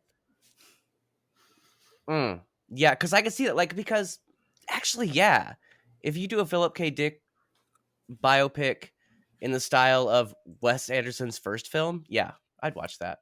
After that, nah. No. Fair. No. Hot take, but, you know, it is mine. Brett, thoughts on the Philip K. Dick biopic that we're apparently just, casting? We're casting, we're hiring directors, man. Get somebody on the phone for costumes. We're apparently the production team for this movie. The Brain Trust. You know, this is outside of my wheelhouse. I don't Fair care about enough. any of that. All right. Touche. Okay. Fair. All right. Well, in that case, Total Recall opened June 1st, 1990. It opened at number 1 at the box office to $25.5 million. In second, that's a lot of $1 million. It is indeed. In second place at the box office, a little movie that Brett and I stan. I actually shared this hot take at work this past week and got a lot of weird looks. Back to the Future Part 3. Hey, add me to that. Like, we're a team, you guys. And I also love that movie, except I really hate the ending, but it doesn't ruin the movie for me. 3 better than 2. This is the stance that Brett and I have taken. Now, okay. Can I officially put my vote in for the Redux episode? There's no Redux episode. Patreon episode, unenfranchised, Back to the Future 3. Let's do it, boys. Oh, fuck yeah. I'll defend it. Next week, Same. do it. No, not next week. Calm the fuck down. So excited. Can Phil come too? Well, hang on. Sorry, Can we bring Phil? Dad, can we bring Phil? What are we doing? Unenfranchised, Back to the Future 3. Back to the Future 3 better than Back to the Future 2. That's what they're saying. That is what Brett and I adamantly defend. And I slightly disagree. That's a can of worms. Yeah, dude, that's what I'm saying. You coming? But also, you in? next weekend is my single weekend between 2 cons. Boo. Well, next time you're available is when we will schedule the Back to the Future 3 unfranchised. To be available for more stuff. Oh, no rush. No rush, but whenever you got the time. I'm getting... Oh, sorry, go ahead. No, I was just going to keep going with the top 5, so yeah, keep going. No, please do that, because what I'm talking about has nothing to do with the film or the episode. Proceed. Yeah. Welcome to the podcast. Right. In third place, you've got Mel Gibson, and I think this is the Mel Gibson Goldie Hawn, or is this Mel Gibson Julia Roberts? Mel Gibson Goldie Hawn, Bird on a Wire. Oh, yeah. In fourth place, this is the Julia Roberts movie. In its 11th week, Pretty Woman. Oh. Still in the top 5, having earned $126 million so far. I love that for them. And in fifth place, a little movie called Cadillac Man. What if there was a Cadillac Man? Robbie Williams is in that. What if there was a Cadillac, man? Yeah, Robin Williams and Tim Robbins in the Tommy Chong voice. Yeah. Rounding out the top 10, you've got Firebirds, the original Teenage Mutant Firebirds. What the fuck is that, Steven? Teenage Mutant Firebirds? Okay, me neither. That's why, what the fuck? It's so out of left field. Normally I'll shrug my shoulders, but Firebirds? What the fuck is that? It's about some birds that are on fire. I don't know what to tell you, man. I love that. Okay. Cool. Firebirds. It's a Nicolas Cage, Tommy Lee Jones. What? Okay, I'm in. What the hell? How did I miss this? Is that Andy Garcia? No, that's not Andy Garcia. I hope so. No, it is not Andy Garcia. Sean Young's in it though, so you got that going for you. Sweet. Elite Apache helicopter pilots are tasked with destroying powerful armed drug cartels operating in South America. That sounds like a movie that's about 2 years late to the party. Mm-hmm. That's what that sounds like to me. That Ninja Turtles movie, though, that shit still holds up. I watched that like a couple months ago. Yeah, it does. It's fucking good. Yeah. Real good. Yeah. Real good. It's fine. Steven disagrees. It's all right. I think it's really good. No, it's fine. No, I like Ninja Turtles, dude. Do you? Did Whatever. you? Have you seen? Yeah. Yeah. Right. It's excellent. Because Yeah. it sounded like you were about to say, and then you quickly No, backpedaled once you heard we liked it. No. I was like toggling between tabs. I was trying to find where I was at on my tabs. Sorry. All right. Yeah. All right. No, like the Teenage Mutant Ninja Turtles was a huge turtle fan as a kid. Listen to our TMNT episode that Tucker and I did a while back. That's true. That was a fun episode. Though we slightly I liked it more than you, but you were still pretty positive on it. I was like, it's fine. Like, it was fine. Yeah. And then in 8th place, one of my favorite movies of 1990, damn near perfect movie, The Hunt for Red October. Hey. Yeah. I love that movie. That movie It's fucking so rules. good. But it's not even a boat movie, it's a submarine movie. So as much as I respect it and think that it's fantastic, not for me. That's a bummer because it is the least action movie of all time, and I love it for that. And it is fantastic. The economy of storytelling is perfect. It's like vast. that is like in John McTiernan's Miracle Run of like Predator, Hunt for Red October, and Die Hard. Like, it certainly helps that he had Basil Polidoris for the score. Oh, Basil. For me, Steven, The Hunt for Red October, it's kind of my Kevin Costner. You know, it's a thing that, like, I should like it because it's amazing, but I'm so, like, for some reason ready to die on this hill of, like, not liking boat movies. Like, I feel like I've taken the bit too far to where it's, like, actually affecting my enjoyment of films. I believe that. Yeah. You can't backpedal on it anymore. And that's fine because I have a lot of fun with the bit. Like, that's more important to me than some fucking real good ass movie that I should be enjoying, you know? In 9th place, Tales from the Dark Side, the movie. Hey, I like that one. Keith David. Yeah, love Keith David. And in 10th place, a little man named Joe versus a little thing called The Volcano. Hey, you guys, what? You guys, for real, we should do that. You're right. Next week. Yes. Episode on Joe versus the Volcano next week. No. Schedule it, Steven. It's Arnie April 2, Fuck. Austrian Boogaloo. Fuck. Did you keep the articulating the punctuation in the titles thing from when we did Street Fighter? Because I thought I heard you say title, subtitle. Oh, yeah. That's a thing that I stole from Andrew Jupin on We Hate Movies because I think it's really funny when he does it. I love it. I love it. Yeah, it's a bit. It's a bit. And also I'm like scheduled out through like early August right now. So well, put it on the list somewhere, would you? I will not. Damn it. And it makes in its first weekend gets 25 million on its way to 119.4 million domestic. It gets another 142 million international for a worldwide box office gross of $261.4 million off a production budget of 65 million. So it does gangbusters, which you guys, as something much as we kind of noticed this time with Arnie April is these movies are just raking in cash hand over fist. As much as I don't like the way this movie looks, it's kind of fantastic. Look, like, I don't know. This movie, I hate it, but there's so many like little things that are great that I can't ignore, but I'm still not trying to ever watch it again, you guys. I'm not going to make you. Look, I'm not trying to be positive. I just can't help but see the positive stuff in this film, even though I fucking hate it. So I feel like you guys, I've really, really kind of stuck with my promise to have a fun time and be a good dude talking about this movie, you guys. Yeah, I would agree. Is there some kind of possibly a medal or an award I could, because it's taken a lot of restraint. That's all. Phil might be able to 3D print you something. Yes, please. May I have cool a trophy? Dudes talking about movies. I'm a millennial. May I have a trophy?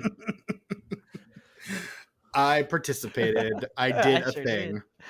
I exercised self-control. It's just a Mortal Kombat Johnny Cage figurine. Please, I'll send you my address. It is done. The tomatometer score on this movie I'm sorry, was there a question? No, I was handing it over to you. Oh, right on. The Tomatometer score on this movie is an 82%, certified fresh from the Rotten Tomatoes. The critics' consensus under Paul Verhoeven's frenetic direction, Total Recall is a fast-paced rush of violence, gore, and humor that never slacks. The Metascore is a 60 based on mixed or average reviews from 17 critics, and the Letterboxd score is a 3.8. Phil, as our guest, out of a potential 5 stars, how many are you giving to a little film called Total Recall? 3.5. 3.5. Fair. 3.5. It knows what it's about. And it's That's not trying to be Oscar bait, obviously. Yeah. Obviously. No. Oscar bait wasn't really a thing at the time, I don't think. But I mean, it kind of was. It was kind of embryonic, Not like I it guess. is now, but yeah. I mean, Oscar bait really becomes a thing when, you know, the dreaded Harvey Weinstein starts doing his shit a few years from now. But yeah. Brett, 3.5. What about you? How many stars are you giving to Total Recall? 2.5. 2.5. All right. Tucker, dare I ask? You may be surprised to find out, Stephen, that even though I fucking loathe this film, I recognize that not only are there a few good things about this film, but also the fact that I have such a strong reaction to this film, either good or bad, means that it is a film of quality. So, my own personal rating is the same as Brett's, 2.5 stars. Wow. All right. Did you just witness someone grow as a person? I don't know, maybe. I think so. Straight up, maybe. Can't be sure. Compared to what I know from 90 minutes ago, absolutely. It's easy to watch somebody grow as a person if you just met them less than 2 hours ago. I have an ever-changing mass of bullshit, so yeah, that tracks. Yeah, that also tracks. Whereas I gave it 4 stars because I think this movie slaps for its flaws and foibles. I just have a blast with this one. Like, I love Quado. I love his disgusting little mouth. I love the incongruity between his mouth and his like look and his voice. I think that's amazing. Right. I love that the weird mutant with like the thing hanging over his face is Hank from Breaking Bad. Yeah. I love that you get little Debbie Ann Carrington like just kicking ass in this movie, like jumping up on a bar and just like firing a big old gun. Like, I just love that shit. Like, hook it up straight to my veins. I love it so much. Yeah, no, this movie fucking rips. Is it perfect? No, but I have a good time. So yeah, 4 stars for me. Word. Well done, boys. We did it. We did it. We talked about Total Recall. We got one more week of Arnie April 2, and then we slip into another weird backwards. We kind of fell into it theme month for May. Just for funsies, yeah. Just for funsies. But before we wrap up this episode, Phil. Hi. Tell us a little bit about what you got going on, where we can find you on social medias, where we can find some of your projects. Just like plug and spill, dude. I mean, you caught me at a hell of a bad time for that because I do not have a lot of irons in the fire right now. I am between 2 cons. I do a lot of cosplay. You can find me on Insta at just some nerd named Phil, all one word. The other thing I do is for money, so I don't know if that counts as advertising. Plug it. Okay. I do a lot of 3D printed. Right now, the only product I have a consistent line of is D20 lamps. And that company we will advertise on this. Oh yeah, on this podcast if we get samples. Well, they're table lamps right now, but I'm working on. That's not very conducive to D&D, so I'm working on getting some ceiling hardware to make them hanging lamps. You can hang them over your gaming table, which I think will really put it over. But you can find that under Phil's Nerd Foundry, all one word, where the E in nerd is a 3. On Instagram. And I mean, if you just search it, it should link you to the actual store, but I haven't sold anything in months. Other than that, there's not a whole lot going on. It feels weird to call myself a former podcaster, but then I'm guesting here, so I don't know if that's necessarily true. So, I mean, I'm still a podcaster, I guess. You're still a podcaster in spirit, Phil. No. So yeah, that's pretty much all I have going on right now. But hopefully next time I guest, I'll have some more exciting stuff for you. Boy, you Right better. on. Yeah. Right on. Phil, anytime if there's a failed franchise starter you want to cover, I'm pretty sure I had you down for this movie at one point. You expressed interest in it. So that was why I called you, because I was like, I know he wanted to do this one. So I'm going to call my boy up and see if we can get him on. But yeah, anytime, I appreciate that. Anytime, buddy. This is the Disenfranchised Podcast. You know us, hopefully, maybe, unless this is your first time, in which case, welcome. We're glad to have you. Hopefully the tangents weren't too off-putting. No, everybody loves the tangents. That's why people come for the tangents. You come for the topic, stay for the tangents. Yeah, that's how it works. That should be your tagline. It should. We should get that on a t-shirt. Please. There we go. I already forgot what it was. It's fine. Doesn't matter. Anyway. Come for the topic, stay for the tangents. Sure. Write it down, Brett, quick. You're the only one not inebriated. Your t-shirts say you should put that on a t-shirt? Yes. I wonder if anyone's gone with that as a slogan. Like that's maybe you should. Probably a t-shirt company. I would hope. Maybe. Just t-shirts that say that. That's a good idea. Anyway, you can find us on all the social medias. Well, some of the social medias. You can find us on Blue Sky, Instagram, Facebook, and Letterboxd and YouTube. I keep forgetting the YouTube at disenfranchpod on all those mediums. You can also shoot us an email, disenfranchpod@gmail.com. Let us know if there's a failed franchise starter you want to cover.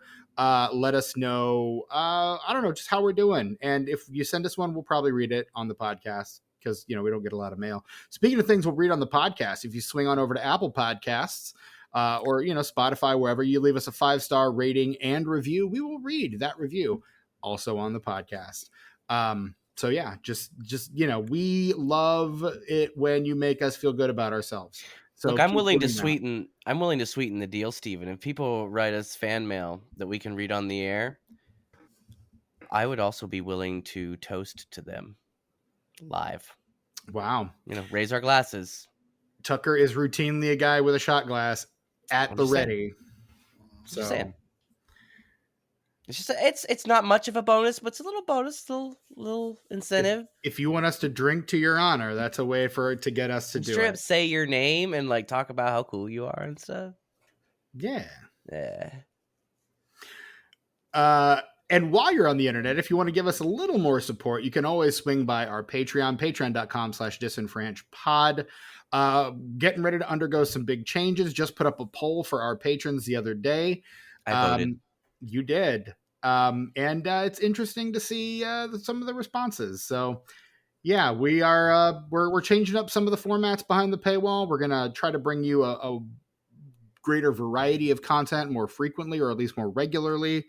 And we're moving the What Are We Watching show to a bi-weekly show as opposed to a weekly show, which, has the added bonus of giving you more content within an individual episode, which is fun, but also freeing us up, which also frees us up to talk about and record other episodes of many of the other shows we've got behind the paywall, which is really what this is all about. So, damn, Steven, Book of Clarence, here we come.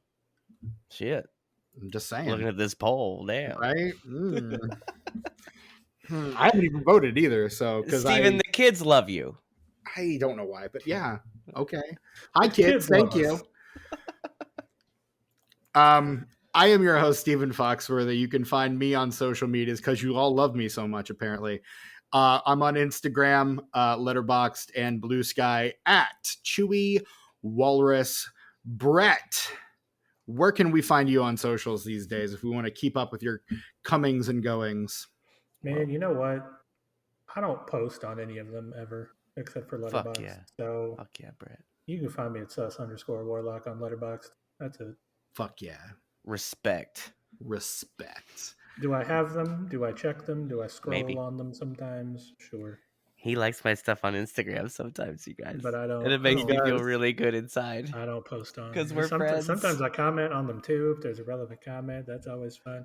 Go check out his recent post about Huey Lewis in the news. I quoted American Psycho at him. It was great. Somebody was going to do it, and I was trying to see who would do it first, and you did not disappoint, Brett. Well done. Of course. It's a fantastic record.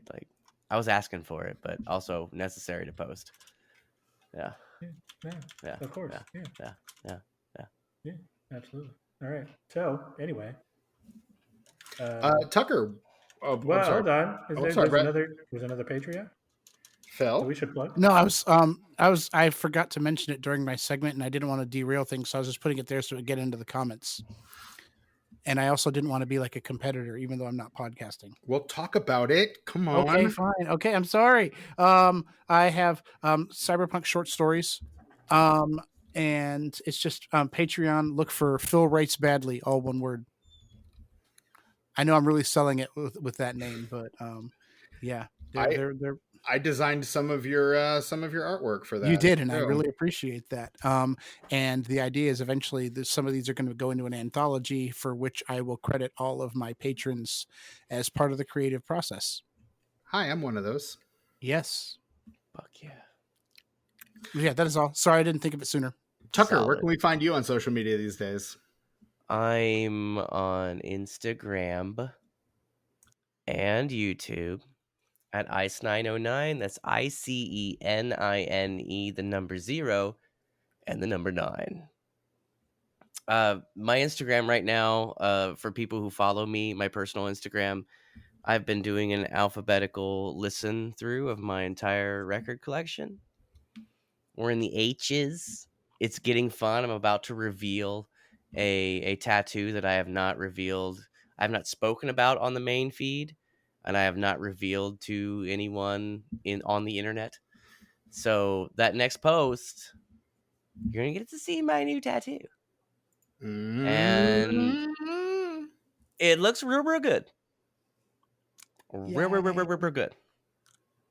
Also, we got Tuck Mugs on Instagrams, of course. Tuck_mugs. We've been kind of chilling out for a minute because we kind of had a lot of posts going, like one after another, which is fantastic. But you got to cool down sometimes. I've got a self post in my back pocket. We're going to get to it this week. I have a guest post that I've got in my back pocket too. Really? Yeah, the one you told me to post from my vacation. Oh, fuck yes. That. Yeah, we got to talk about that because I'm excited about that motherfucker. So stay tuned for that. Steve and I are going to put our heads together and make something fantastic. We'll talk to the rest of the team and see what we can come up with. Run up the flagpole, see if anyone salutes it. Yeah, absolutely. The team at Tuck Mugs, like, even if there's not a lot of content coming out, they are working hard. They're earning their paychecks. Some of the hardest working people in social Really? media. Really? Like, bless them. Mm-hmm. Bless them. Bless them Anyway, all. that's Tuck_mugs on Instagram. If you just want to, like, straight up chill and look at some glassware, like with liquid in it and shit, instead of like doom scrolling over some bullshit that's just going to make you depressed and upset, like this movie. Yeah, Tuck Mugs, Tuck_mugs. I had to get one last dig in there. I did, man. Ooh, So, last that word. was- I hate it. Oh, that was ugly. Really small and petty of you, Tucker. That was very, dare I say, quado of you. Yeah, but here's the deal. Like, if it hadn't been like as silly and maybe kind of clever, like there was a little charm to it. So I think I can squeak by on that. It's like kind of a Bill Murray thing. Like, If you do say so yourself. I do.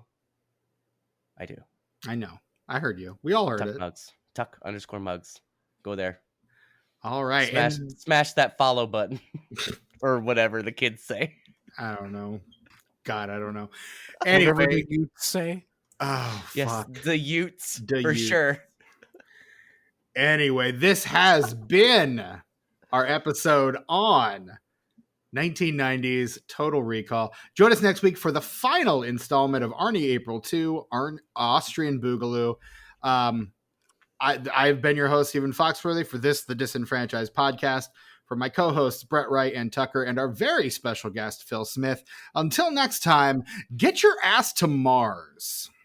You stupid bitch. No.